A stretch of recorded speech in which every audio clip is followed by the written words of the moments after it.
See Movies podcast. I'm your host, Ron Houghton, and joining me today, as always, we've got Darren. Hello, hello, hello. Today we're going to be discussing Dreamworks' surprise animated hit, The Wild Robot. Incident report. At 0300 hours, a number of Universal Dynamics robots were lost in a typhoon. Chance of recovery is unlikely. Hello! Goslings in print on the first thing they see. Which would be you? Here is Mother now. I do not have the programming. No one does. He needs to swim and fly. Swimming's easy. I can teach him the way my mom taught me. Swim!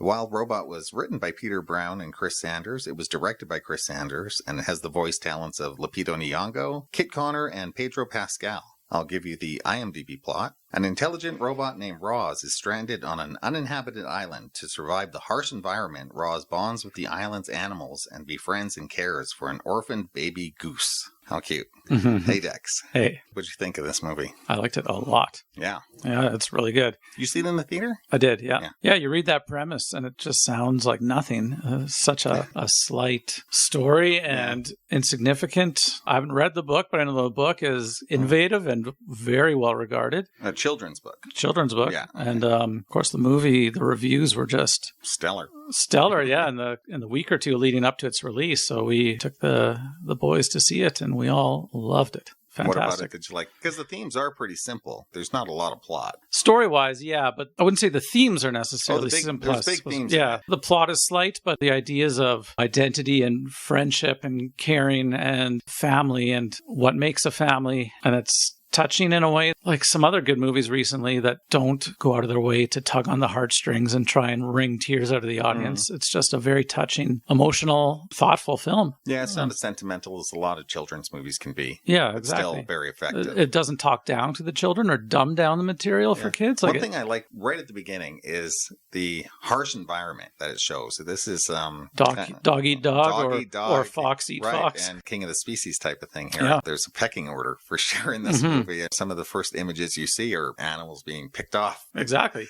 Yeah, and you understand it's a harsh world out there for this little baby goose. Yeah, and the robot herself barely makes it to able to adapt and start caring for the goose. And then you got the fox. The fox. Who just wants to eat him so badly at the beginning. It is a sly fox for sure. And that desire to eat the goose. That's what I mean. It doesn't make any bones about animals eat each other, this movie, right? No, exactly. Yeah. They're not all cute. It's a harsh world and some die and some don't make it. Yeah, it's not just Snow White where all the animals get along perfectly. It does an innovative thing early on too with, instead of all the animals just talking English with one another and for the audience's benefit, where it has a learning mode that the robot executes and just kind of shuts down. I was kind of wondering how long they were going to push that for. It's not clear, I guess, to the audience if it's days or weeks or how long. She just keeps identifying and observing, records their sounds, watches the behavior until she picks up little bits of what this sound means, what that sound means, until after, like I said, days or weeks or whatever it might be. She's able to understand what the animals are saying and communicating and can communicate back with them. Yeah. Sort of remind me of that same poetic nature Wall-E had. I don't think there's anything spoken in Wall-E for the first 20 minutes either. No, not really. Yeah, exactly. Yeah. I don't know if I loved it as much as I loved that film. That's one of my all-time favorite Pixar movies. Yeah. I love Wall-E. No, this is maybe not at Wall-E's level, but Wall-E is. And it's going after different themes for sure. Yeah. Wall-E is much more sort of a politically conscious film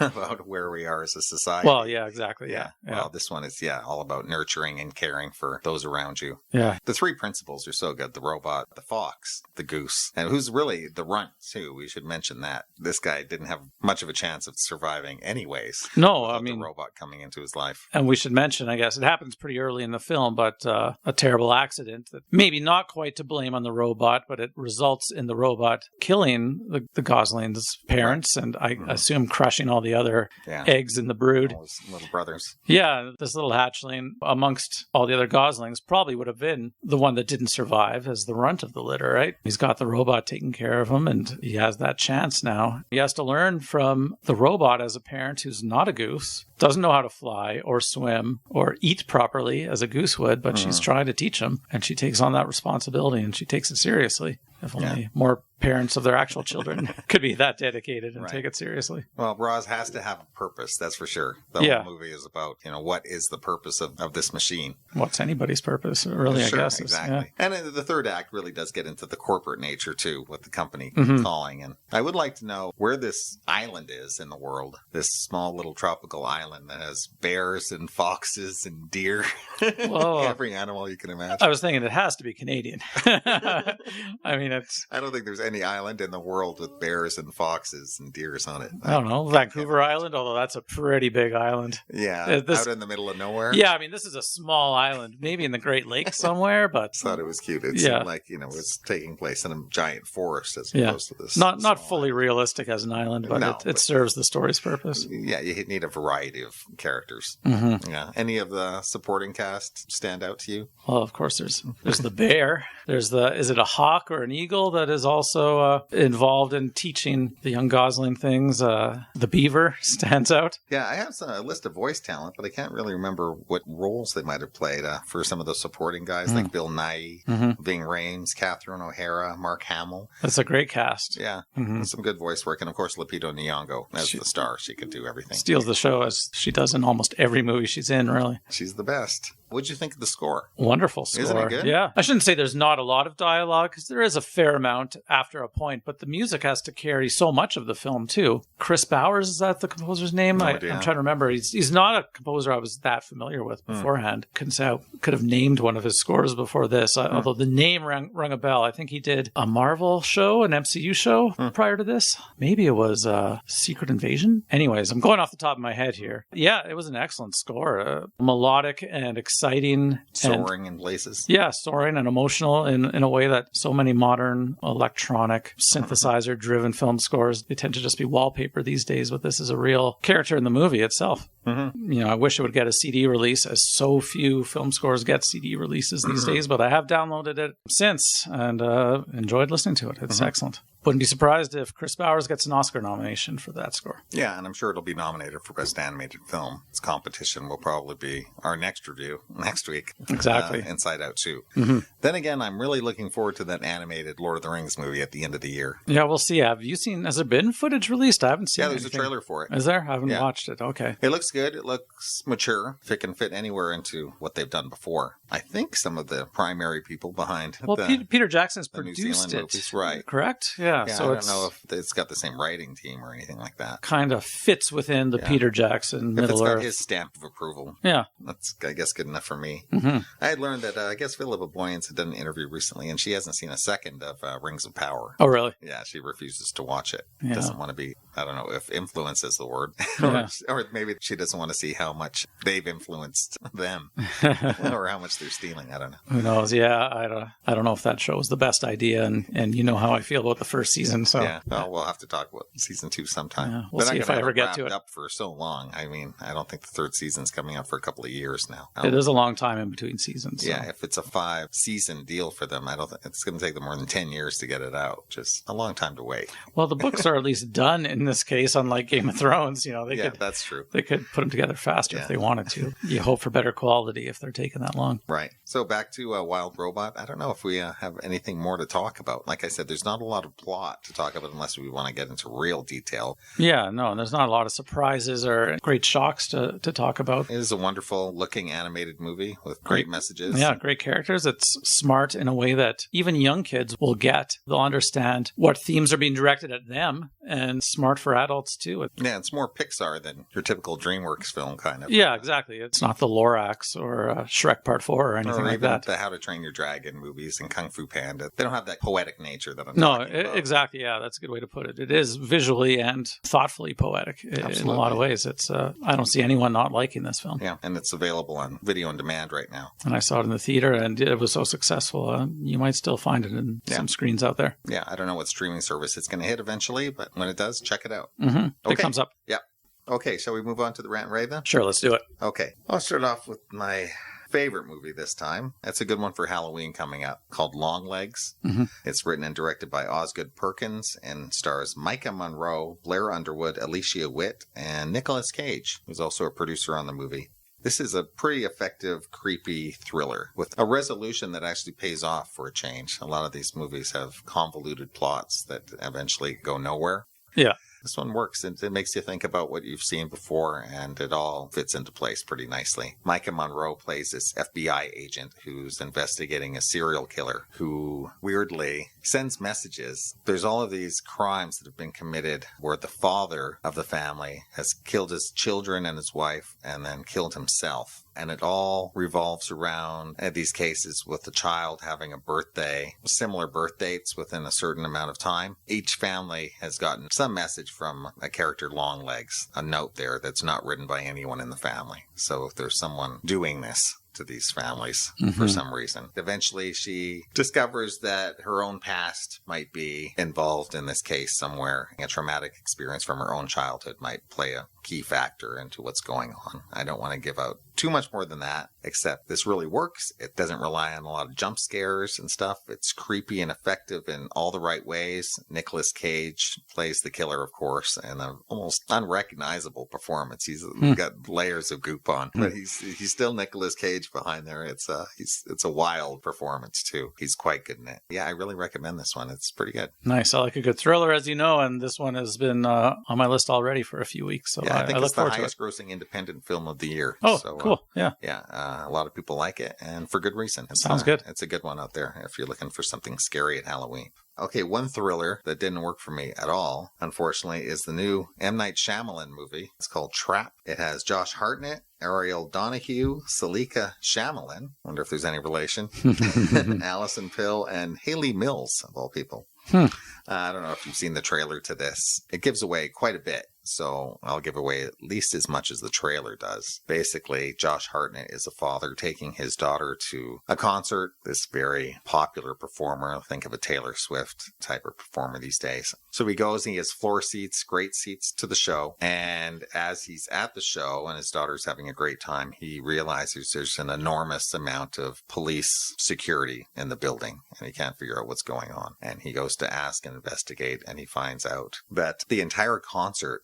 is an elaborate ruse to entrap a serial killer. I can't remember why. Somehow knows that the killer is going to be at this concert. And what do you know? Josh Hartnett just happens to be the serial killer that they're looking for.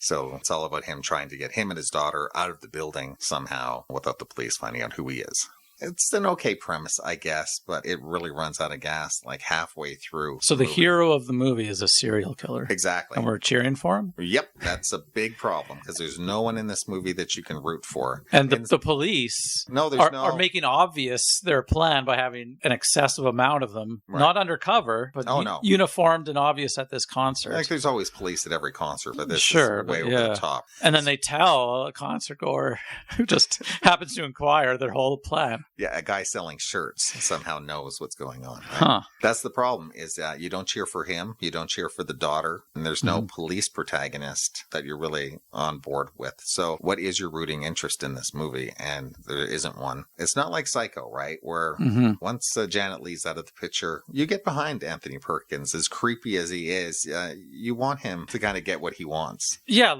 Hitchcock does that amazing thing in Psycho with the car submerging. Yeah. There's that moment where the car is it going to submerge or not? And at that moment, you're on Anthony Perkins' side. And it's maybe not fair to compare anyone to Hitchcock, but I mentioned in our Hitchcock retrospective show the same thing about Dial M for Murder, where the plan is so thoughtful, so put together that you're kind of cheering for Ray Milland's plan to go through and be executed perfectly, even though it's killing Grace Kelly. Grace Kelly, poor, beautiful, wonderful Grace Kelly is the victim. But Hitchcock could manipulate the audience to feel that way. Sure, and he knows that that's an important part of the process, that you have something to root for. Yeah, this movie, it just doesn't work. And then by the halfway point, it goes into Bizarro Land territory. I almost want to just say what happens in it because it's so ridiculous. It gets out of the arena and goes to different places that if anyone's out there and is going to see this, spoiler time, but somehow Josh Hartnett works out a scheme where his daughter befriends the singer on stage throughout the show. And after the show, the singer goes to their house to hang out with them.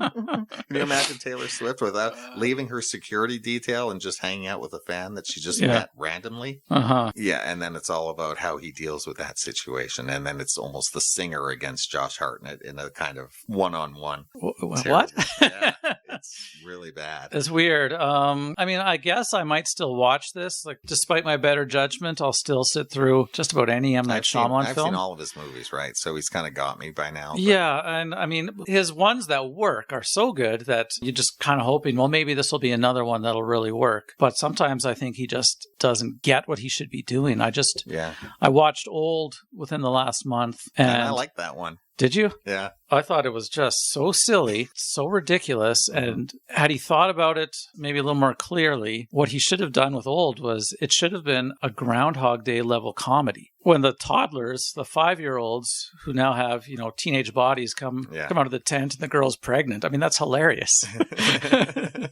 That is hilarious.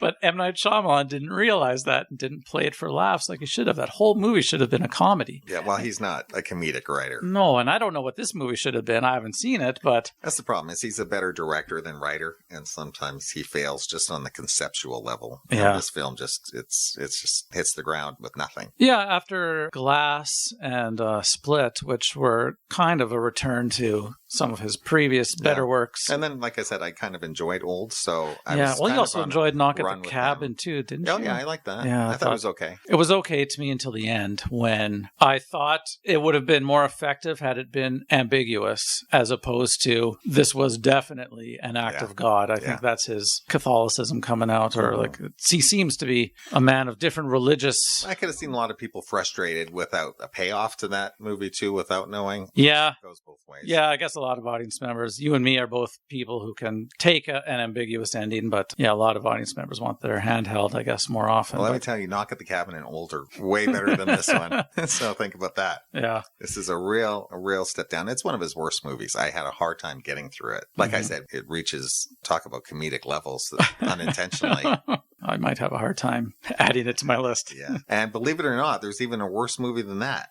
One I didn't get through, so I can't really review it. But if anyone out there is interested in checking out Borderlands, that movie directed by Eli Roth, starring Cate Blanchett, Kevin Hart, Jamie Lee Curtis, Edgar Ramirez, and the voice talent of Jack Black. It's got some good people in it. I guess it's based off a video game, and maybe if you're the biggest fan of the game, you can find something in it. The poster for this made me say, this is a movie I'll never want to see. Remember, I mentioned on the podcast a while ago that I saw the trailer, and it just looked like a James Gunn Guardians knockoff. Yeah, well, it's about as far from Guardians as you can possibly imagine in quality-wise. Yeah, stay away from Borderlands. It is terrible. I only got through about 45 minutes of it. Wow, couldn't even finish it. It's just nothing. It made Zack Snyder's Rebel Moon look interesting. Well, I mean, the video game project that becomes a good movie or a good TV show is one in a million. Obviously, The Last of Us, one of the great exceptions, one or two others. But as soon as I hear based on a video game, my interest is almost immediately turned off. Yeah, I mean, this movie is relying on tropes that died out decades ago.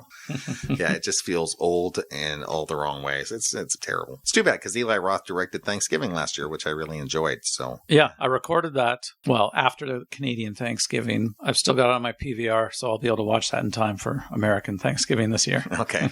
Yeah, I still recommend that one. Yeah, I look forward to that one, actually. Okay, Longlegs for sure. Check it out. And Trap and Borderlands. You can dismiss those entirely. I will do that. Okay, what do you got?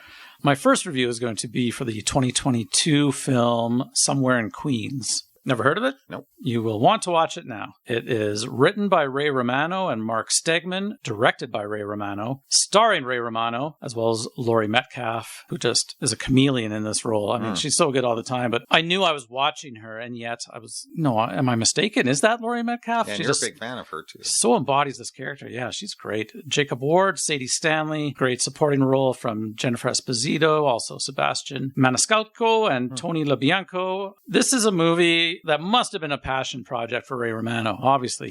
He wrote, directed, and starred in it, and it's about where he grew up in Queens, and it's really about the Italian family life in Queens that he knows so well. He plays one of a couple of brothers who work with their dad in a construction company. He is obviously the not favored brother, and he has a son who is in high school and about to graduate and go off to college. His son is an excellent basketball player, but has anxiety issues, and on the court he's great, but hasn't always been great in the classroom and making friends. It's life in this community. It's not really about anything other than Italian family life in Queens, New York. Every character in this movie feels so real that I almost feel after watching it, I know what it's like to grow up in Queens or to go to one of these high schools or to be at one of these, big Italian celebrations. Period? Modern. Okay. So yeah, it takes place right now. He's not trying to capture his childhood or anything. No, just, modern family life in Queens as he knows it. It's really funny much of the time and really insightful. Doesn't dumb things down to the audience. There's one moment where I kind of thought, I know where his character's walking to now after the fight with his family, but then it wasn't played as in any stupid way at that point. Just all feels so truthful and smart to the characters that it's so touching and humorous and emotional in a lot of ways that I just have to give it a big recommendation. I really enjoyed. I'm a big fan of him, and I've enjoyed everything that he's acted in. Yeah, I can think of from movies like The Big Sick. Big Sick to Vinyl, that HBO show he's really good in. I just saw him in that Fly Me to the Moon movie with Scarlett Johansson. Oh, is he in that too? Supporting role. He's a good actor. He's outstanding. I've always really liked his stand-up. I never watched his show. Which is kind of funny. Yeah, I did watch it religiously, but I watched a lot of it, and it was really good. And another smart comedy in the era of Friends as the king of sitcoms. I far preferred Everybody Loves Raymond, personally, anyways. Yeah, give it a big recommendation. Check it out. It's called again? Somewhere in Queens. Somewhere in Queens. Okay. I will definitely check that out. Yeah, can't remember where I watched it, if it was Crave or Netflix or I'll find it. Amazon, but it's out there. My next review will be for, this one was on Netflix, that much I remember. It was a Netflix-produced film, the 2022 film, The Swimmers. It's a true story about two sisters from Syria who were training to be Olympic-level swimmers. And then, of course, Syria devolved into a civil war, and there went all their swimming plans. There was a big elaborate... a documentary or? A docudrama. Okay. It's presented as a fictional film, but it's a true story. It's written by Sally Al-Hosseini, and she also directs it. And the two girls who play the sisters, Manal Issa and Natalie Issa, sisters in real life themselves, are excellent. One of them is really they're both excellent swimmers. One of them is really dedicated to the Olympic dream, and the other one is maybe just a touch more interested in partying and not quite the level of sports dedication required to get to the Olympics anyways. And they want to do it so bad, and especially the elder sister wants her younger sister to do it so bad that they are amongst the many who make that Mediterranean crossing, a boat full of refugees headed for Greece. It's harrowing, that scene. There's babies on this boat, families with children, and they're all just seeking a better life for their families in perhaps the most dangerous way possible. And yet that just feels like the only route to them, fleeing the civil war in Syria. Long story short, and they make the crossing successfully, and they make their way across Europe to Germany, where the younger sister continues her training. She finds someone to coach her there. He dedicates himself. He understands her commitment to it and agrees to coach her, and she makes it to the Olympics. Representing what country? From the first ever refugee team at the Brazilian Olympics, the Rio de Janeiro Olympics in, 2016? It's a great sports story of, once again, I've said this a lot of reviews lately, but I'm annoyed with movies that try and tug too hard on my heartstrings to make me cry and weep. Here's another one that's just, it's playing the story straight. Feel the emotionality of these sisters and what they're going through without syrupy, sappy scenes and so on. They're just, the story in and of itself with the younger sister's dedication to her Olympic dream is story enough. And the director is confident enough in the story that she lets it play out. And it's a wonderful true story. If you're a fan of not just sports films, but docudramas, documenting modern real life, tough situations that people are going through and overcoming, it's one of the better ones, The Swimmers. Okay. And what language is it in? It's a mix. There's a lot of Syrian, a lot of them know English, growing up in Syria. Plenty of German in it too. Yeah, there's some German, and there's a fair deal of subtitles, and that's the majority of it, but there's, a few other languages here or there. But it's well made. Check it out. That sounds good too. Off topic, did you ever see that movie Naiad I recommended? No, it's still on my list. I haven't gotten far enough down my list yet, but that's another it'd be a good companion piece to this one. Another good true story about swimmers. Yeah, for sure.